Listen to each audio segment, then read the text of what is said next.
नमस्कार, आप देख रहे हैं डीडी राजस्थान और हेलो डॉक्टर की पेशकश लेकर मैं हाजिर हूं मनीष शर्मा।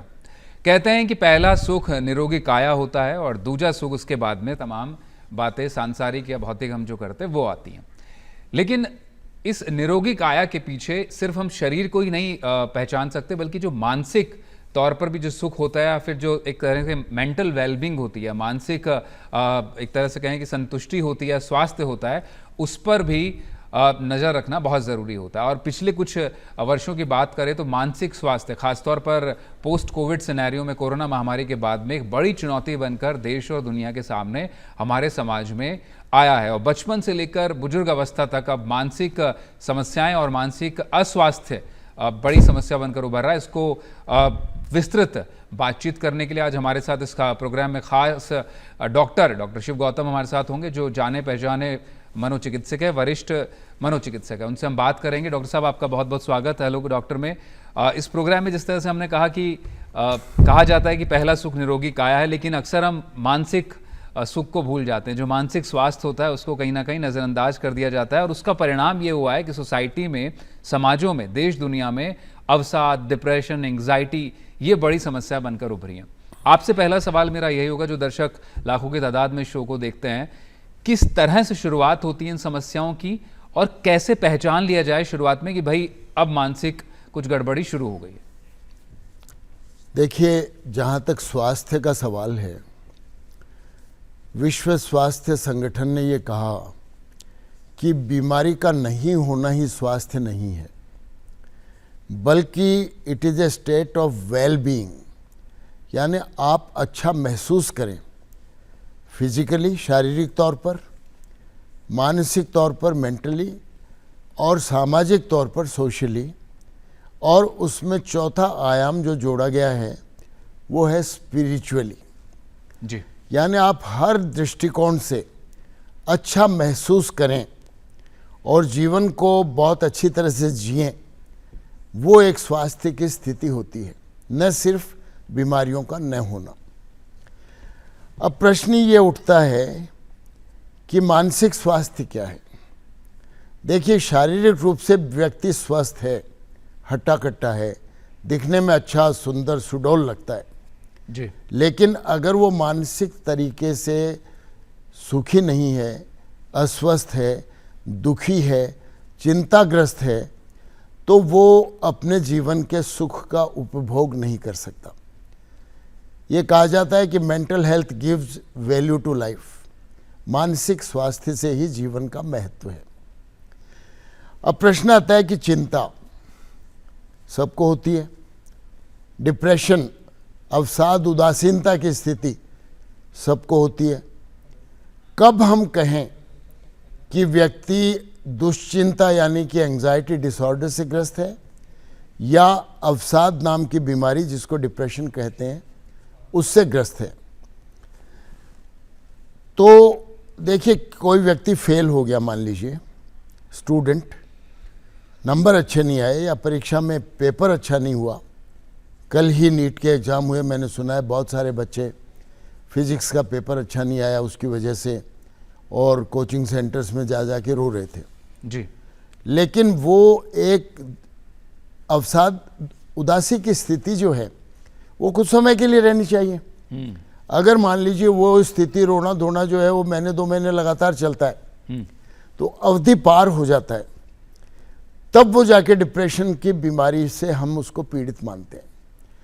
चिंता विक्षिप्ति यानी कि घबराहट होना, बेचैनी होना, नींद नहीं आना, दिल की धड़कन ज़्यादा बढ़ जाना, मुंह सूखना, हाथ पैरों में कंपन होना, ये इस तरह के लक्षण जो हैं। और इसके अलावा एक अनजान भय, ए फियर ऑफ अननोन, कि पता नहीं क्या होने वाला है जी। और कुछ लोग तो इतने ज़्यादा चिंतित हो जाते हैं कि उनको घबराहट, बेचैनी इतनी होती है कि उनको ये लगने लगता है कि हमारा तो अब जीवन का अंत होने वाला है। उसको पैनिक डिसऑर्डर की स्थिति बोलते हैं जी। ये चिंता विक्षिप्ति की अलग अलग स्थितियां हैं। और ये स्थितियां अगर मान लीजिए किसी व्यक्ति में 15 दिन या उससे ज़्यादा लगातार बनी रहती है और इतनी होती है कि उसके दैनिक रोजमर्रा के जीवन में बाधा डालती है, तब हम मानते हैं कि बीमारी के स्तर तक पहुंच गई है। जी।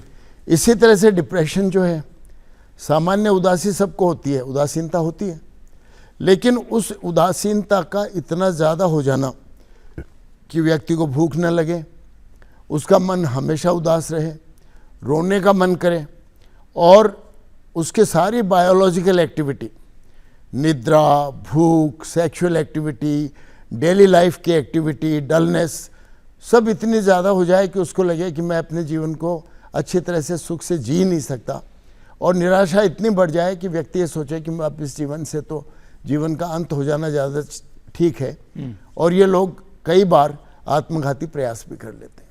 जी। ये दोनों स्थितियां अलग अलग हैं, और इन दोनों स्थितियों का ही अच्छी बात यह है कि उपचार संभव है, इनसे बाहर निकला जा सकता है, और इनसे बाहर निकलने के लिए प्रभावी उपचार आज के युग में संभव है। जी। प्रश्न, हाँ जी सर, मैं उपचार पर भी आऊँगा, उससे पहले एक सवाल इसी से जुड़ा हुआ, एक तरह से कि पूरक सवाल या सप्लीमेंट्री क्वेश्चन मैं आपसे पूछ लूँ कि जो आपने बताया anxiety disorder, panic disorder plus depression, एक अगली स्टेज डिप्रेशन, और फिर सुसाइडल टेंडेंसीज, तो ट्रिगर्स क्या हैं सर? कैसे एक आम व्यक्ति इस बात को पहचाने कि भाई अब मुझे पैनिक डिसऑर्डर होने लगा है, या मैं एंग्जाइटी का शिकार होने लगा हूं, या फिर घर परिवार वाले किस तरह से उसे पहचाने ताकि वो आप जैसे चिकित्सक या फिर बाकी जो डॉक्टर्स हैं उनके पास उपचार के लिए ले जाया जा सके समय रहते? देखिए, जो पेशेंट एंग्जाइटी से ग्रस्त है उसको देखने से पता लग जाता है कि वो हमेशा चिंतित सा रहता है। उसके चेहरे पर आप देखें तो vertical furrows on the forehead मिलती हैं, वो हमेशा डरा हुआ सा महसूस करता है। अपन आराम से बैठे हैं, वो व्यक्ति बैठता है तो कुर्सी की एज पर बैठता है, और यूँ उसका पोस्चर ही अलग होता है, और उसके अलावा हर वक्त उसको लगता है पता नहीं क्या हो जाएगा, भयग्रस्त रहता है। और कुछ लोग जो पैनिक डिसऑर्डर से पीड़ित होते हैं वो तो अपने घर वालों को बोल भी देते हैं कि भाई अब मैं ज़्यादा दिन नहीं बचूंगा, मेरे तो ये इस तरह के लक्षण हो रहे हैं। जी। तो इस तरह की बातें अगर कोई व्यक्ति करने लगे तो ये समझ लेना चाहिए कि जनरलाइज्ड एंग्जाइटी डिसऑर्डर से पीड़ित है। और डिप्रेशन वाला जो पेशेंट है, जिसको अवसाद की स्थिति है, उसका जनरल इंटरेस्ट कम हो जाता है किसी भी चीज़ में। भूख लगती है लेकिन खाना अच्छा नहीं लगता, या भूख ही नहीं लगती, जबरदस्ती मैं खाना खा रहा हूं। पहले जो आदमी बहुत एक्टिव रहता था, अब वो आदमी किसी चीज में इंटरेस्ट नहीं लेता, न टीवी देखने में, न घर वालों से बातचीत करने में, और ज़्यादातर ये व्यक्ति एकाकी हो जाता है। कभी कभी रोते हुए भी देखा जाता है, और कभी कभी वो व्यक्ति जो है इस तरह के एक्सप्रेशन भी उसको होते हैं कि ऐसी ज़िंदगी से तो जीना अच्छा ही नहीं है, बेहतर है कि मुझे कुछ हो जाए, इस तरह की बातें करता है। और आपको अगर ये लगे कि ये व्यक्ति जो बहुत एक्टिव हमेशा रहता था वो अचानक एकाकी हो गया है, अचानक उसका मन जो है उदास रहता है, सुस्त रहता है, डिप्रेस्ड मूड है उसका, जी, तो उस व्यक्ति की पहचान अपने को कर लेनी चाहिए, चाहे वो अपना मित्र हो, चाहे पड़ोसी हो, चाहे घर का मेंबर हो।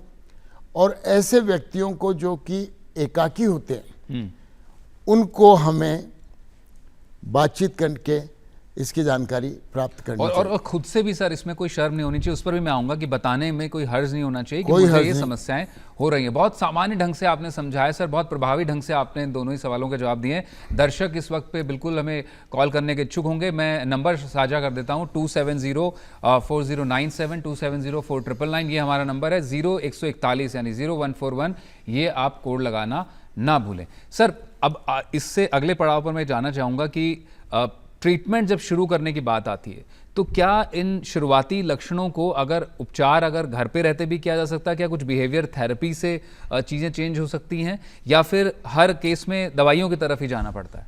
मैं एक उदाहरण आपको देना चाहता हूँ एंशिएंट इंडियन टेक्स्ट से।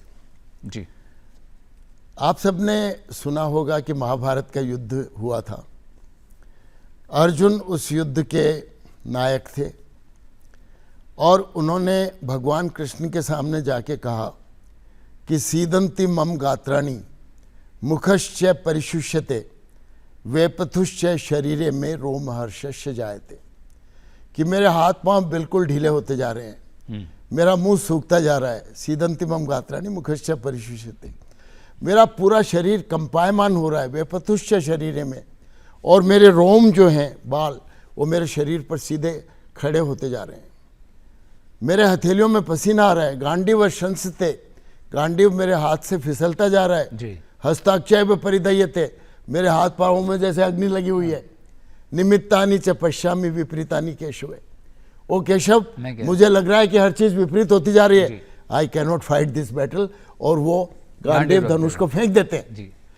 This is the earliest description in the world history of the anxiety and depressed state. जी। और एंग्जाइटी और डिप्रेशन की उस अवस्था में अर्जुन को कृष्ण भगवान ने कैसे इलाज किया, ये भगवत गीता बहुत बड़ा एक साइकोथेरेपी का ग्रंथ है। दुनिया के अलग अलग देशों में मैंने इस पर बातचीत की है अपने लेक्चर्स के माध्यम से। जी सर। और तब से पूरा विश्व ये जानने लगा है कि Bhagavad Gita is a document on psychotherapy. और कैसे उसका इलाज किया, दवाई से नहीं। कृष्ण भगवान के पास तो एल्प्रोजोलाम थी नहीं उस समय में, न उनके पास क्लोनेज़ेपाम थी। जी। तो उन्होंने उसको दिया उपदेश कि कैसे तुम योग के माध्यम से, कैसे तुम ध्यान के माध्यम से, कैसे तुम अपने व्यक्तित्व में, पर्सनालिटी में परिवर्तन लाके सत्व, रज और तम, तीन तरह की पर्सनालिटी डिस्क्राइब की। कैसे भोजन के माध्यम से अपने आप को ठीक कर सकते हो, बिल्कुल, और सारी चीजें उसमें लिखी हुई हैं। जी। आज के युग में भी ये सब चीजें प्रासंगिक हैं। बिल्कुल बिल्कुल, क्योंकि हम लोग जो है जी रोगी को समझाते हैं जी, उसको बताते हैं, उससे पूछते हैं जी कि उसके चिंता के कारण क्या। बिल्कुल। ये सर गीता ना सिर्फ मैनेजमेंट ग्रंथ है बल्कि एक साइकोथेरेपी का भी बड़ा एक तरह से कहें कि उद्देश्य जो अर्जुन को दिया गया, वाकई वो आज भी मौजूद है। मैं इस पर फिर से आप पर रुक करूंगा। एक कॉलर हमारे साथ में। जी, अपना नाम बताइए और सर से सवाल कर सकते हैं। जी बताइए। जी जी, अपना नाम बताइए और सवाल पूछिए जल्दी से। जी। मेरा नाम ज्योति पवार है जी। कल मेरी लड़की का नेट का पेपर हो गया, लेकिन उससे बहुत फिजिक्स हार्ड गया। तो इसमें माँ बाप का रोल क्या, फ्रेंड्स का रोल क्या चाहिए, और उससे आप क्या टिप्स देंगे? जिसने साल भर बहुत मेहनत की, तो फिट भी किया और बहुत टैलेंटेड लड़की है, फिर भी उससे ऐसा हो गया, तो आप इस बारे में उसे क्या गाइडेंस कर सकते हैं? ज्योति जी, आप कहाँ से बात कर रही हैं, जरा शहर का भी नाम बता दीजिए। कोपरगांव, महाराष्ट्र में कोपरगांव। महाराष्ट्र में कोपरगांव, ओके। ठीक है जी सर। देखिए बहन जी, आपका बहुत ही प्रासंगिक सवाल है। कल परसों ही ये इम्तिहान हुआ है और बहुत सारे बच्चों को मैंने इसमें मदद की है। पहली चीज़ तो आप, लड़की है चाहे लड़का है, उसको ये बताइए कि ये परीक्षा जीवन का अंतिम परीक्षा नहीं है, ये जीवन की पहली परीक्षा है। दूसरी चीज़, हमारे जीवन में हर रोज परीक्षा होती है, कोई भी निर्णय हम लेते हैं तो वो एक परीक्षा है। तीसरी चीज़ ये है कि आप अधिक से अधिक समय अगले एक हफ्ते में उस बच्चे के साथ बिताइए, उसको घुमाने ले जाइए, उसको हंसने और उसको कहिए कि अब उसको भूल जा। जून में जब तुम्हारा रिजल्ट आएगा तब अपन देखेंगे कि अगली परीक्षा देनी है नहीं देनी है, या कोई दूसरा स्ट्रीम अपने को जाना है। हर बच्चा जो प्रतियोगी परीक्षा देता है, चाहे वो नीट हो, चाहे वो रीट हो, चाहे वो अन्य परीक्षाएं हों, मैं उनको हमेशा ये सलाह देता हूँ कि 4 विकल्प अपने पास रखो। पहला वो जो तुम अब दे रहे हो, उसके बाद 1, 2, 3 अलग विकल्प अपने पास कैरियर के लिए रखो, और अगर एक में नहीं होता दूसरे में हो जाएगा, दूसरे में नहीं होता तीसरे में हो जाएगा। लेकिन ये मान के चलिए कि ये परीक्षा जीवन की पहली है, अंतिम परीक्षा नहीं है, और इसके लिए बिल्कुल परेशान होने की आवश्यकता नहीं है जी। और दूसरी चीज़ ये है, लड़कियों को तो मैं अक्सर कहता हूँ कि भाई तुम्हारे लिए डॉक्टर का प्रोफेशन अगर फर्स्ट अटेम्प्ट में हो जाता है तो अच्छी बात है, अन्यथा 18 साल की लड़की, 19 साल की लड़की जब मेडिकल में प्रवेश लेती है, मैं तो डॉक्टर हूँ, इस बात को अच्छी तरह से जानता हूँ, मेडिकल कॉलेज में प्रोफेसर रहा हूँ और एडिशनल प्रिंसिपल रहा हूँ, मैंने हजारों बच्चियों को पढ़ाया है और बहुत से मेरे स्टूडेंट्स हैं। तो एक लड़की जो मेडिकल में 19 साल की एज में प्रवेश लेती है, वो मेडिकल की 4.5 साल की पढ़ाई, उसके बाद पोस्ट ग्रेजुएशन की पढ़ाई, उसके बाद सुपर स्पेशलाइजेशन की पढ़ाई, और जब वो अपना करियर एस्टेब्लिश करती है उस समय वो 33 साल की हो जाती है। लड़कियों के लिए फर्टाइल ईयर 15 से 45 साल होता है, और इतने वर्षों में वो अपना आधा से ज़्यादा जीवन का फर्टाइल पीरियड है वो तो पढ़ाई में लगा देती है। जबकि उसके साथ की दूसरी लड़कियां जो अलग अलग प्रोफेशंस चुनती हैं, मान लीजिए वो कंप्यूटर साइंस में जाती है, मीडिया में जाती है, MBA करती है या कोई और करती है, मैंने देखा है कि वो 24 साल में अपना करियर शुरू कर देते हैं, और ये लड़की 33 साल होते होते अगले 9 वर्ष तक पढ़ती रहती है। ठीक है। तो इसलिए अगर उसका फर्स्ट अटेम्प्ट में नहीं होता है तो उससे कह दीजिए कोई चिंता करने की आवश्यकता नहीं है, world is open. Parental pressure भी बिल्कुल नहीं होना चाहिए, नहीं होना चाहिए जी। और अपन एज पेरेंट्स तो ये प्रेशर डालें नहीं कि भाई तुम्हारा क्यों नहीं हुआ। बिल्कुल हो सकता है मैडम आपको बिल्कुल ही एक मुफीद जवाब मिला होगा सर की तरफ से। एक और कॉलर हमारे साथ सर जुड़ चुके हैं, लगातार दर्शकों के सवाल आने शुरू हो गए। जी अपना नाम बताइए और सवाल पूछिए। जी हेलो जी, अपना नाम बताइए और पूछिए सवाल। हाँ नमस्कार सर, मेरा नाम राजेश पांडे है, मैं बीकानेर राजस्थान से बोल रहा था। जी राजेश जी। सर मेरे है जो कि टिनिटस की प्रॉब्लम है कान से संबंधित, तो इससे क्या बहुत ज्यादा इरिटेशन होता है, बहुत ज्यादा तनाव होता है, और किसी चीज में मन नहीं लगता है, किसी से बात करने की इच्छा नहीं करती है, जो भी काम करना चाहता हूँ तो काम कर ही नहीं पाता हूँ मैं। देखिए अगर आपका टिनिटस का प्रॉब्लम है, एक कान में है या दोनों कानों में है, ये पहले तय कर लें। एक कान में नॉर्मली है तो ये ENT के विभाग से संबंधित है, लेकिन जो लगातार आपको टिनिटस की आवाज़ कान में आती रहती है, that is a source of distress to you, और उसकी वजह से पहले आप अपने ENT सर्जन से इलाज करवा लें, और उसके बाद भी अगर वो ENT वाले कह देते हैं कि हमारी कोई प्रॉब्लम नहीं है, तब वो आप मेरे महकमे में आते हैं। तो बीकानेर में भी मेरे बहुत सारे स्टूडेंट्स हैं, मेडिकल कॉलेज में भी डिपार्टमेंट हैं, दूसरे भी हैं, आप उनसे बात कर सकते हैं। सर मेरे है जो कि ये बीमारी है जो कि लगभग 17 साल पहले है, तो मैंने ENT डिपार्टमेंट से सभी से कंसल्ट कर रखा है, मैंने सभी टेस्ट करवा रखे हैं। वो फिर बाद में यही कहते हैं कि मेडिकल साइंस में इसका कोई इलाज ही नहीं है। इसकी वजह से क्या है कि रात को नींद भी नहीं आ पाती है, हमेशा घुर घुर की आवाज आती रहती है, किसी काम में मन नहीं लगता है, कोई काम भी मैं नहीं कर सकता हूँ, कोई सुनता भी नहीं है सार्वजनिक पे, तो इससे तनाव ज्यादा बढ़ जाता है। राजेश जी, क्या आपने कभी इससे पहले किसी साइकेट्रिस्ट से कंसल्ट किया अपने मनोचिकित्सा को लेकर भी? नहीं, तो सर आप सजेस्ट करना चाहेंगे? आप ऐसा करें कि अपने बीकानेर के मेडिकल कॉलेज में चले जाएं, वहाँ साइकेट्री डिपार्टमेंट है, मनोचिकित्सक उपलब्ध हैं, उनसे बात कर लें। लेकिन एक बात मैं आपको बता देता हूँ कि अगर ENT वालों ने कह दिया है कि ये आपका थोड़ी बहुत आवाज़ लगातार चलती ही रहेगी, तो ये ठीक उस तरह से है जैसे दृष्टि कमज़ोर होने पर और चश्मा हमारे जीवन भर लगेगा, उसी तरह से ये आवाज़ के साथ आपको अगर जीना है तो मुझे ऐसा है कि मैं तो कोई काम कर ही नहीं सकता, मतलब आगे मेरी तो ज्यादा एज भी नहीं, अभी लगभग मैं 50 के करीब हुआ हूँ, बच्चे तो भी उस स्थिति में यह है कि आपके मनोचिकित्सक आपको वो दवाएं दे देंगे जिसकी आपकी एंग्जाइटी कम हो जाएगी, आपका डिप्रेशन नहीं रहेगा, आपको नींद ठीक से आने लग जाएगी और आपकी क्वालिटी ऑफ लाइफ बेटर हो जाएगी।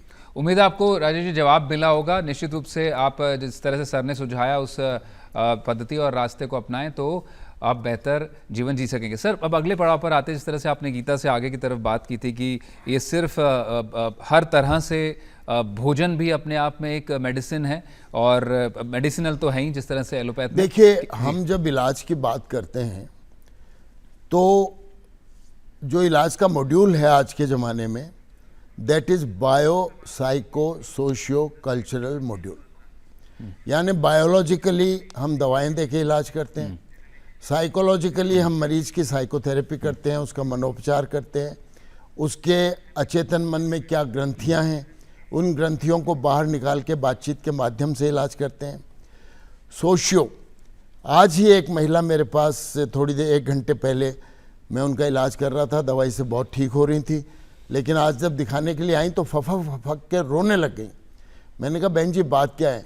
बोलो डॉक्टर साहब क्या बताऊँ, आप तो इलाज करके मुझे ठीक कर देते हैं, लेकिन मेरी दोनों बहुएं जो हैं वो मुझे इतना ज़्यादा प्रताड़ित करती हैं कि आपकी दवाई का असर कम हो जाता है। It is a social problem. बिल्कुल तो उस सोशल प्रॉब्लम को भी परिवार के साथ बैठ के हमें समाधान निकालना बिल्कुल। पड़ता है। और इसी और बहुत सारे कल्चरल प्रॉब्लम्स हैं जिसमें कि बहुत सारे फैक्टर्स हैं, अपने एनवायरनमेंट से रिलेटेड हैं। उन सारे फैक्टर्स को एनालाइज करके हर स्तर पर उस रोगी का इलाज करना आवश्यक हो जी सर, ये जो सोशल फैक्टर की आपने बात की, मैं इसी पर अब आने वाला हूँ आपसे। जो अहम सवाल है, देश की करीब 65-66% आबादी बड़ी युवाओं का देश है भारत, कहा जाता है। और इस युवा आबादी में आजकल डिप्रेशन और एंग्जाइटी की बड़ी प्रॉब्लम हो रही है, क्योंकि देश की कमान भी हर क्षेत्र में देखें तो इन्हीं के हाथों में।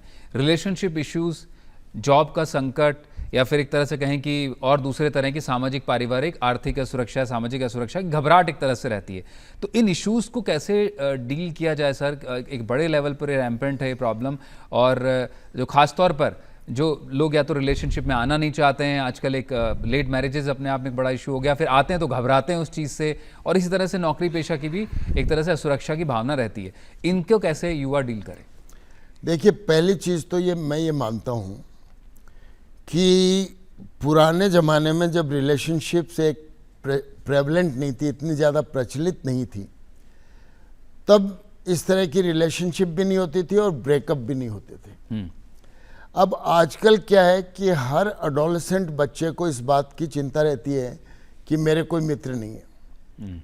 बहुत सी लड़कियां मेरे पास इलाज के लिए आती हैं, मैं उनसे पूछता हूं बेटा क्या बात है, कि सर कोई मुझे पसंद नहीं करता, मेरे बॉयफ्रेंड नहीं है। मैंने कहा होना ज़रूरी है क्या? कि नहीं, वो तो कोई बात नहीं है, नहीं भी हो तो भी, लेकिन मेरी साथ वाले जो लोग आपस में बातचीत करते हैं और वो कहते हैं कि नहीं है। तो हमारा जो कल्चरल एटीट्यूड रिलेशनशिप को लेके बना है, पहली चीज़ तो मैं ये सलाह देना चाहूँगा सभी एडोलेसेंट लड़के लड़कियों को कि जब हम मित्रता की बात करते हैं, आजकल को एजुकेशन का ज़माना है, तो उसमें जेंडर बीच में नहीं आना चाहिए। फ्रेंड इज़ फ्रेंड, वो बॉयफ्रेंड और गर्लफ्रेंड नहीं होना चाहिए। ये अच्छी तरह से बात समझ लें। और दूसरी चीज़, समीपता आने का जहाँ तक सवाल है, वो ये मतलब नहीं है कि समाज द्वारा जो स्वीकृत तरीके हैं जीने के, उनको आप ठुकरा दें और समाज द्वारा स्वीकृत जो जीने के लाइफस्टाइल के तरीके नहीं हैं, उनको आप उस उम्र में अपना लें जिस उम्र में आपको नहीं अपनाना चाहिए। ये बड़ी इंपॉर्टेंट बात है। बहुत सी चीज़ें हैं जो हमें विवाह के बाद के लिए सुरक्षित रखनी चाहिए, जिससे कि हम जीवन का विवाहोपरांत पूरा अनुभव ले सकें, जी सकें, अच्छी तरह से जी सकें। तो ये एक चीज़ है जिसमें अपने को एक फाइन बाउंड्री तय करनी पड़ेगी। फ्रेंड इज़ ए फ्रेंड, वहाँ जेंडर बीच में नहीं आना चाहिए। बिल्कुल। अब प्रश्न ये है कि आजकल के ज़माने में रिलेशनशिप्स इतनी कॉमन हो गई हैं और ब्रेकअप्स इतने कॉमन हो गए हैं, तो ब्रेकअप को तो मैं एक अच्छी चीज़ मानता हूँ। दो व्यक्तियों का आपस में अगर मन नहीं मिलता है और उनका ब्रेकअप हो गया है, तो वो एक अच्छी बात है, क्योंकि अगर बहुत ज़्यादा इंटीमेसी हो जाती और उसके बाद अगर विवाह की स्थिति तक आप पहुँच जाते, विवाह कर भी लेते जी, और उसके बाद ब्रेकअप होता है, तो वो विवाह विच्छेद हो जाता है। That is a divorce. और डिवोर्सी लोगों का जीवन जो है ज़्यादा खराब है। तो आपका मन नहीं मिला, आपका ब्रेकअप हो गया, अच्छा हो गया, you should forget about it and move on. बिल्कुल। और ये मूव ऑन करने से एक तरह से कहें कि अगर खुशी है जीवन में, तो जीवन में अल्टीमेटली जो है मकसद यही कि आप किस तरह से संतुष्ट और खुश रहें और अपने आप में तनाव और अवसाद दूर रहते हैं। इस पर भी मैं आऊँगा। एक कॉलर हमारे साथ और इस वक्त पे जुड़ गए हैं। सर जी, अपना नाम बताइए और पूछिए सर से सवाल। हेलो जी, नाम बताइए अपना। सुरेश बोल रहा हूँ हरियाणा से जी। जी बताइए सुरेश जी। डॉक्टर साहब, हमारी मानसिक स्थिति बहुत खराब रहती है और चक्कर आते रहते हैं, घबराहट होती रहती है, डर भय आता रहता है, ऐसा महसूस होता रहता है। डॉक्टर साहब, क्या किसी तरह की कोई घटना आपके साथ में हुई है जिसको लेकर के आप इतने चिंतित और परेशान रहते हैं? हाँ जी, एक बार हमारे साथ थोड़े सा लड़ाई झगड़ा हुआ था, उसकी टेंशन ही दिमाग में हमारे रहती है जी। एक तो बात अच्छी तरह से समझ लीजिए हाँ जी, कि हर परिवार में, हर घर में, हर संयुक्त परिवार में सारे लोगों का मन मिले ये आवश्यक नहीं है। ये कहा जाता है कि खाली बर्तन को भी अगर आप एक बोरी में भर के रख दें और हवा चलती है, वो भी टकराते हैं तो आवाज़ होती है। तो इंसान तो एक जीती जागती चीज़ है और लोगों के विचार आपस में नहीं मिलते। अगर नहीं मिलते तो किसी कारणवश अगर अनबन हो जाती है तो उसका समाधान निकालना चाहिए, बजाय आप एकाकी होकर और उसके अंदर घुटते रहें, परेशान होते रहें और फिर अल्टीमेटली आपको एंग्जाइटी हो जाए या डिप्रेशन हो जाए।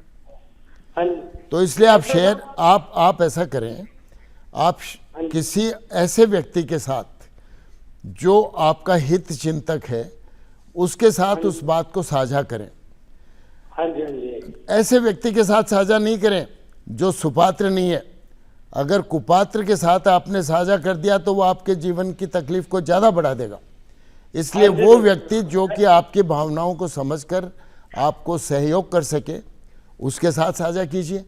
अगर उससे बात नहीं बनती है तो आपके नज़दीक किसी मनोचिकित्सक, मनोवैज्ञानिक प्रोफेशनल जो है उससे आप राय ले सकते। बिल्कुल, उम्मीद है सुरेश जी आपको जवाब मिला होगा और सर ने जिस तरह से सुझाया, चाहे मनोचिकित्सक हो या मनोवैज्ञानिक, उन तक जाएं, उन तक अपनी बात रखें और पूरी तरह से अपनी समस्या का निदान पा सकते हैं। सर आखिरी पड़ाव पर है, मैं आखिर में जानना चाहूँगा, एक तरह से कहें कि life is all about satisfaction and happiness. आप कितना संतुष्टि से आप जीवन जी सकते हैं और कितना content, how much ease at ease with your self. तो किस तरह से उपाय कर सकते हैं लोग कि अपने साथ एक तरह से कहीं खुश रहें, संतुष्टिजनक जीवन में रहें और आसपास भी खुशी और बरसातें या फिर खुशनुमा माहौल समाज में रख सकते हैं लोग?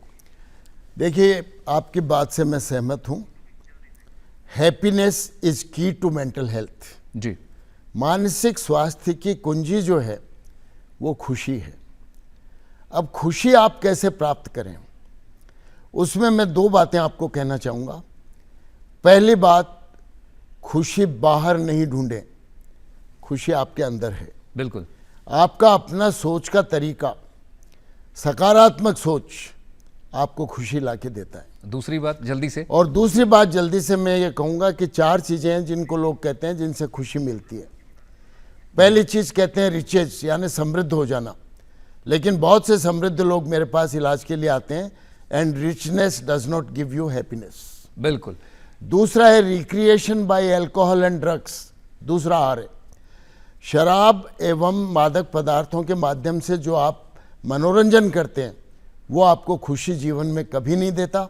ये चीज़ें आपको अपने ऊपर एक तरह से डिपेंडेंट बना देती हैं और आपके जीवन को नष्ट कर देती हैं।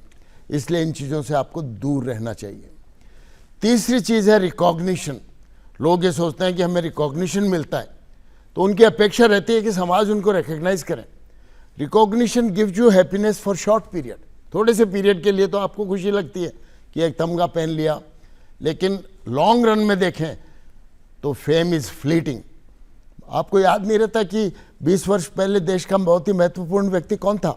बिल्कुल सही बात, समझ गए। और चौथी चीज़ जो सबसे इंपॉर्टेंट है वो आपको अंत में मैं बताना चाहता हूँ कि it is readjustment of attitudes. आपका जीवन के प्रति जो रवैया है उसको आप ठीक करें। बिल्कुल। और जीवन के रवैये को, एटीट्यूड को अगर आप सही करेंगे, सकारात्मक करेंगे, तो आपको वास्तविक खुशी मिलेगी। आप खुश रहें, अपने जीवन को हर तरह से साइकोलॉजिकली, सोशली, फिजिकली, मेंटली अच्छा बनाएं। तो बिल्कुल पॉजिटिव मेंटल एटीट्यूड में ही जो है जीवन का रहस्य छिपा है। सर ने पूरे शो में इस दौरान बताया और तमाम कॉलर्स के जवाब दिए। बहुत बहुत शुक्रिया सर मेंटल वेलबींग पर बात करने के लिए और हैप्पीनेस पर बात करने के लिए। तो इस प्रोग्राम में बस इतना ही। बाकी तमाम खबरों के लिए आप हमारे साथ जुड़े रहें, देखते रहें डीडी राजस्थान। नमस्कार।